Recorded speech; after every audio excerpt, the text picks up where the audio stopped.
Guys and girls, we are here with Stefan. Now, Stefan has a slight accent, but he has a beautiful plane, so we'll talk to him. I'll try my best. My British is not polished. It's not polished, but we'll try. We'll try. So this is a KFA Safari XL. We manufacture these in South Africa. I've now set up a branch in Burlington, Wisconsin. So I'm beautiful. Just down the road. The aircraft is available in different forms. It's a stall aircraft, so you can build it yourself. We have quick build options. We have factory build options. You know, for the US at the moment, we're sticking with the builder assist and kits, but soon we'll do the mosaic. Okay, so it's going to have an effect. Yeah, we definitely will. We've been supplying and building aircraft for 34 years already, so we entered the US about 2 years ago. This year we're representing ourselves and not through our dealer, which we normally do. And we just decided that KFA will be here as the main company and then represent, you know, all the dealers can be here in the booth and perfect. You know. That's just the way to do it. It gives so much brand confidence too. Yeah. So we decided to set up in Wisconsin. It's close to OSHKOSH, #1, and secondly, I've got some good friends in Burlington, and we. Strange, isn't there a Rotex service center? Yes, which is kind of handy too. Yeah, Jeremy and Daniela, they APS. Advanced Power Solutions, if I remember correctly, is a complete name. Yeah, they're on the field, which is handy. Very handy. Yeah. So yeah, we operate out of Burlington. I bring the kits from South Africa at the moment, and then we distribute from there throughout the US. Okay. We have an Explorer, which is behind me. It's the smaller version of the Safari. It's got a different wing, and then the Safari XL. This is a adventure aircraft. Okay, so tell us about it, because to be fair, this is the first time I've seen it. Okay, so just give us all of the whole 5 people that watch this channel. So this one is close to serial number 100. I think it's 90, 98, somewhere around there. I might be wrong with the serial number. That's beautiful. So we've been building a couple of them, and they've been flying for probably 4 or 5 years now. Wow. Okay. I redesigned the wing, so this is a complete new wing. It's not the same wing as on our other models. It's a larger wing with a different profile. Okay. The aircraft is built for those big boys. You know, yes. I'm actually a little bit small and I'm wide, so I'm a bit vertically challenged is what they call it. So anyway, this aircraft is made for the tall boys. You know, if you're 6'5", 6'8", this is the plane for you. You'll fit. It's got a 1,760 pound max takeoff weight, or 800 kilograms. And the empty weight will depend on, you know, all the gadgets you install.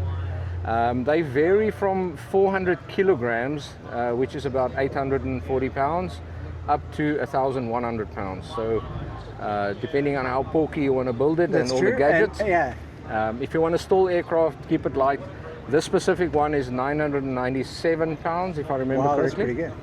And you know, so you have it's still a decent. Kicked out. I mean, look at the leather interior and things like that. Yeah, we got some upgrades on here. So it's got the 31-inch wheels with 10-inch rims, which adds a little bit of weight. We have the 12-inch Dynon screen, so it's got ADS-B in and out, ELT, you know, all the good stuff.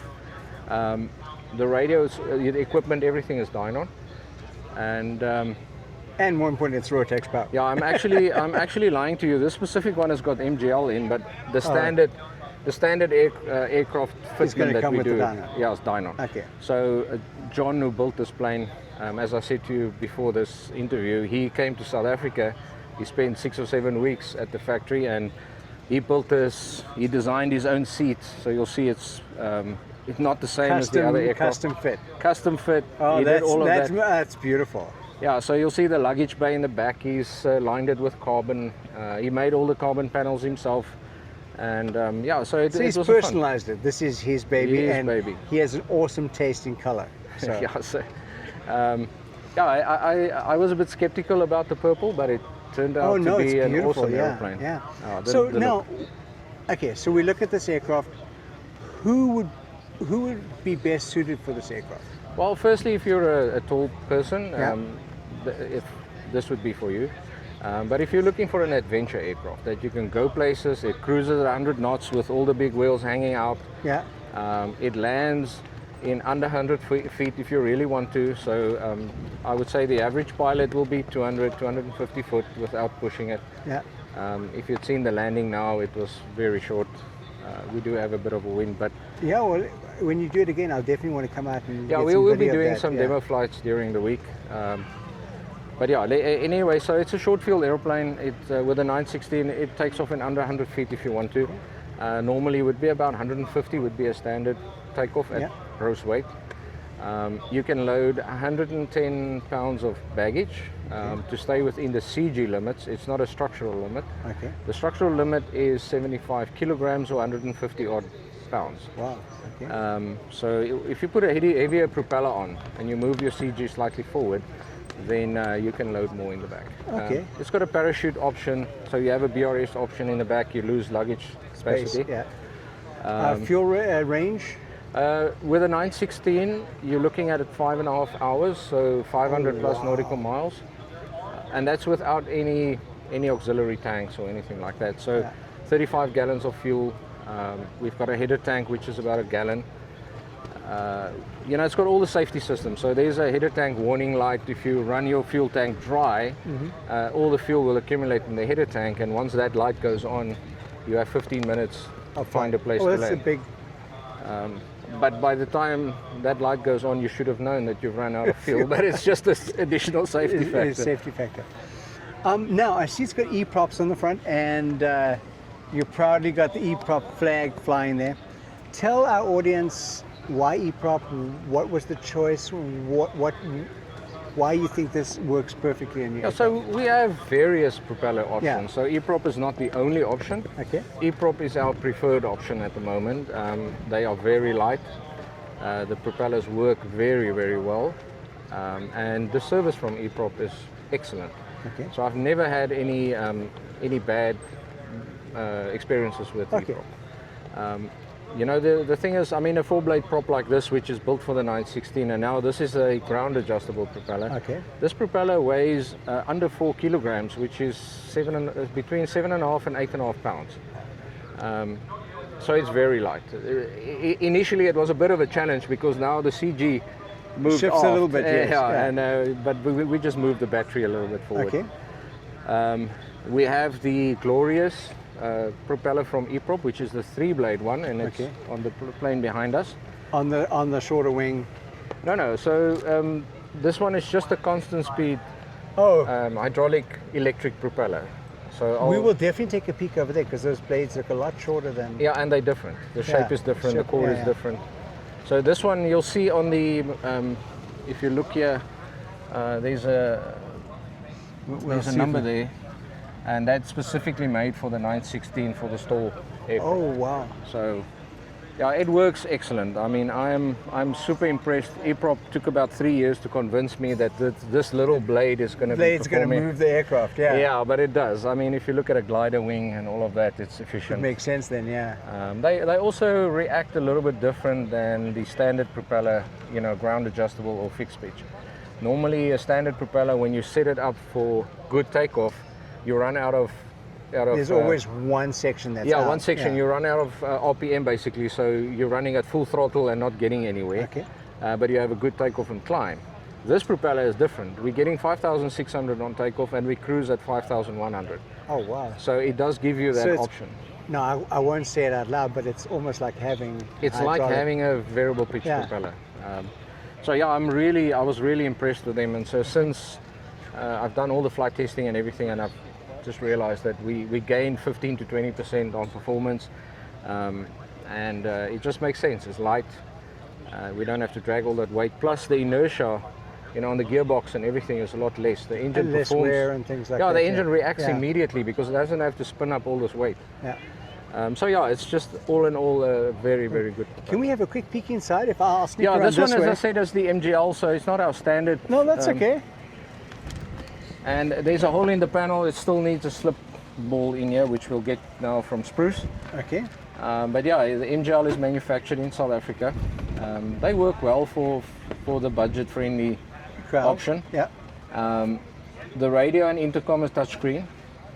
The EFIS is also touchscreen. But you're right about the legroom. Look at the room in there. Yeah, there's a lot of space, and look at the luggage as well. There's, Oh, wow. and we have a door on the side, on the left-hand side, so you can access the luggage easily. The key is here. We'll sneak quickly without bumping heads. I love the wing.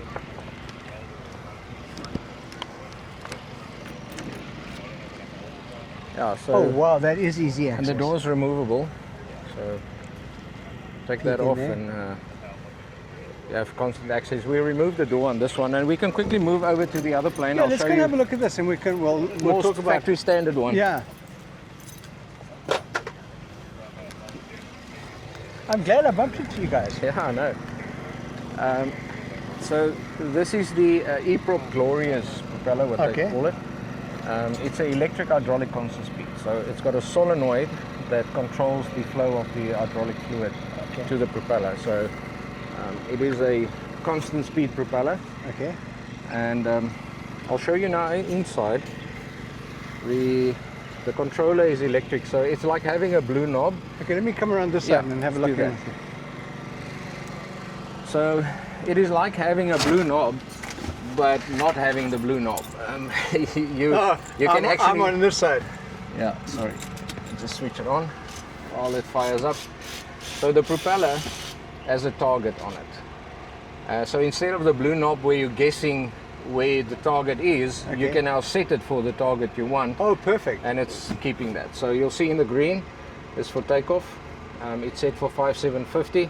Okay. So it will maintain 5750, and then as soon as you start dialing it back, it will get a bring little down. bit more speed coming And I mean, out. with the FedEx system with the Rotax, for that initial adjustment, you'll see the boost also comes down as soon as you load the prop, and then you Oh, throttle that is back. a big screen, eh? Wow.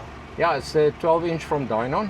So for the factory standard, it's 10-inch. This is an upgrade, so you Yeah. can go one up. We use the Dynon radio, the Dynon Trig transponder, and we have the ADS-B in and out. So we have weather on the screen. This one we've installed the ACM Advanced Control Module. Yeah. So we can control the circuit breakers electronically. I elected to have a switch. We don't need switches.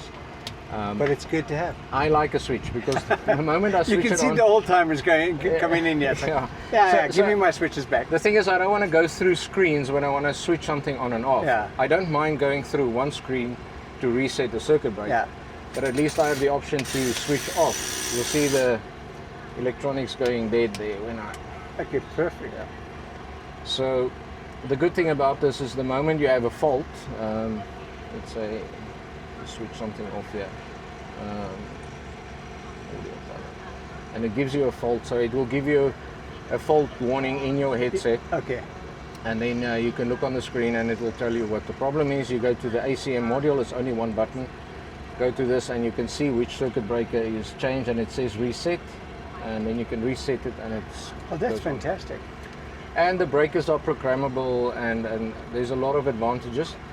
So Dynon is bringing a software update after OSHKOSH sometime, Okay.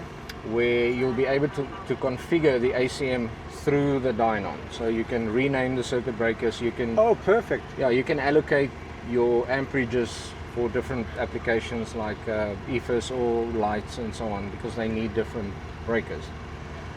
Personally, I'll stick to the switches and use Well, that no, as you a still have breaker. both. Yeah. I mean, it's, But I mean, you yeah. can use that as a Yeah. switch as well. So no, but again, same roomy interior. I do see the seat difference. I'm going These to are go. the factory standard The seats. factory seat. They are nice. Yeah, and the options, you have a 2-axis autopilot options at the moment. I do have some planes flying with a 3rd axis, but I find that with these kind of aircraft that the 3rd axis struggles with the rudder to keep up. Okay. And if you set it up nicely on your test flying and it flies hands off, you don't need a 3rd axis. 2 axis is These more are than enough. beautiful, beautiful aircraft. Yeah, so it's a reasonably standard finish. This is a builder assist that we helped with some of the finishing and so on. Yeah. So it's not 100% factory built, No, but still, it's a nice build. it's beautiful. So now, where can people find you? How We do have they a- reach out and buy one of these? Okay, so very simple. We have an American website and a South African one. Okay. The American website is kfa-usa.com, and the South African one is kitplanesforafrica.co.za, and you can go to any one of those two. The US one has the prices for the kits and everything for the US kits, factory built, all the options. And that's landed in the US. Landed everything. In the US, okay, perfect. tariffs included, everything. So, awesome. Yeah. Stefan, thank you so much for taking the time to show us this. It's a pleasure. Can I just mention one last thing? Yeah, go ahead. We have a OSHKOSH special running until the end of August. Okay. Where the tariffs, the delivery costs, the shipping up to Burlington, Wisconsin is included in the price. From there on, you'll have to be paying the tariff separately, and whatever happens. So for now, that's constantly changing anyway. Yeah, so what can we say? But yeah, no. Thank you so much. It's beautiful, and I think I'm in love. Unfortunately, I say that a lot. I just don't. but that's beautiful. Thank you. There's no such thing as a bad aircraft. No, it is an aircraft for every person. Yeah, and that's true. But this mixes high tech and simplicity at the same time. So if you want a slow and a fast, bush plane, it's not a super stall aircraft, but it is a stall aircraft. Yeah. I mean, we're up there. It'll get you into the backcountry and back out again. It will, and you can get there at 100 knots, not 80. That's true. So it's a little bit different. Well, thank you, sir. It's a pleasure. And I hope you have a wonderful show. It's a pleasure. Thank you. Thank you.